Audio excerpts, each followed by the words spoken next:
I have something which I think is great news when it comes to JASMY. We take a look at this right here back in December 17th, which some people may think is a little bit old news, but you know what? No one really talked about it, so I'm going to talk about it. But back then, right, it was announced that JASMY Incorporated launches JBlue credit trading on NCCX platform. Now, some people may be thinking, okay, caralho, porra, what is this type of nonsense, you know? But in my opinion, it's actually very amazing because NCCX promotes the trading of high-quality carbon credits, thereby providing more reliable carbon credits to the market and supporting companies in achieving carbon neutrality. Now, you may be thinking, okay, who really cares about carbon credits, all this type of stuff? But I think this right here is actually very important because if you take a look at it, usually, let's say we have a hypothetical scenario, right? There's a factory, certain factories, they're going to have a carbon credit, for instance, or maybe a certain enterprise. And this right here is allegedly, again, carbon credits, they are permits that allows the owner to emit a certain amount of carbon dioxide or other greenhouse gases. So again, let's say there is a factory or whatever, and they have a certain carbon limit or carbon credit, they can't really just emit as much carbon as they want to or other greenhouse gases, right? So what is a way for them to, let's say, be able to sell their unused carbon credit? Let's say they don't emit that much.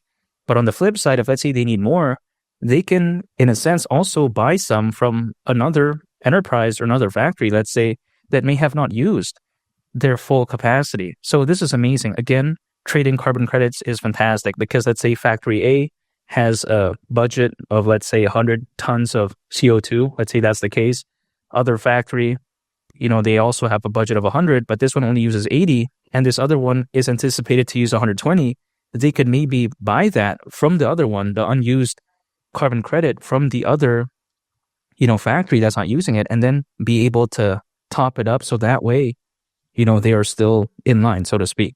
So this right here, I think, is such a genius move. Again, people may think that, having JASMY be involved with something random like this, like who cares about that? But I think this is massive. And why wouldn't JASMY be involved with stuff like this anyways? I mean, you got to think about how JASMY is actually allegedly the first ever legally compliant cryptocurrency in the country of Japan.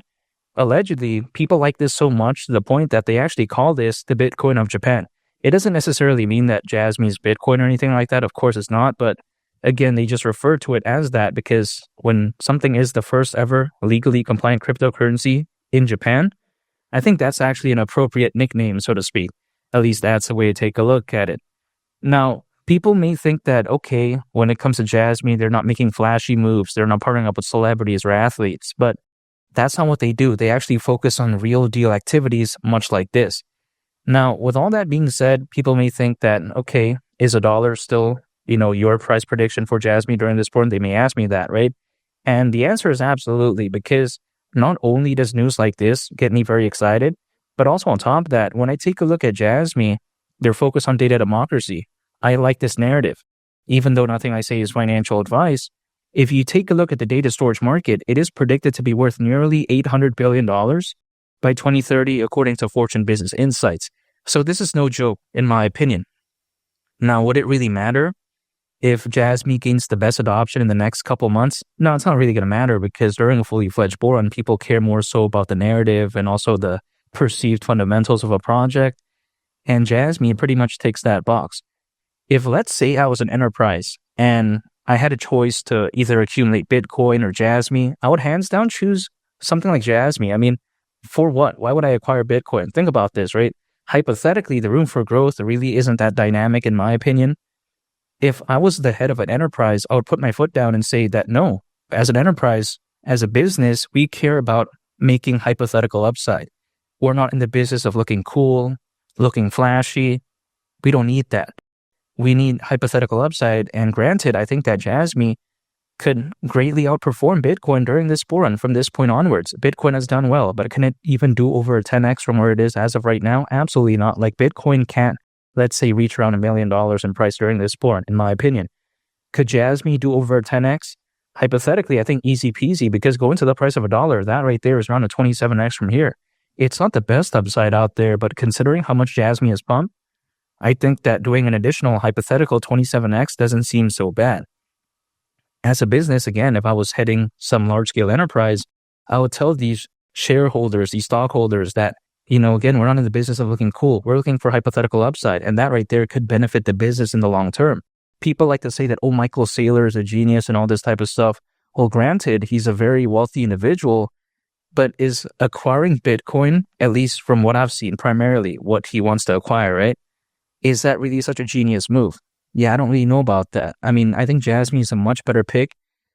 And let's say even had Michael Saylor acquired like meme coins over a year ago or whatever, depending on which one he acquired, I think he would have been a lot better off than something like maybe Bitcoin, So the way I take a look at it is that some of these people that have a lot, they say, yeah, go all in on Bitcoin. But for me, I just don't think that's a really good move for me. I much prefer something like Jasmy. Hypothetical upside's a lot better.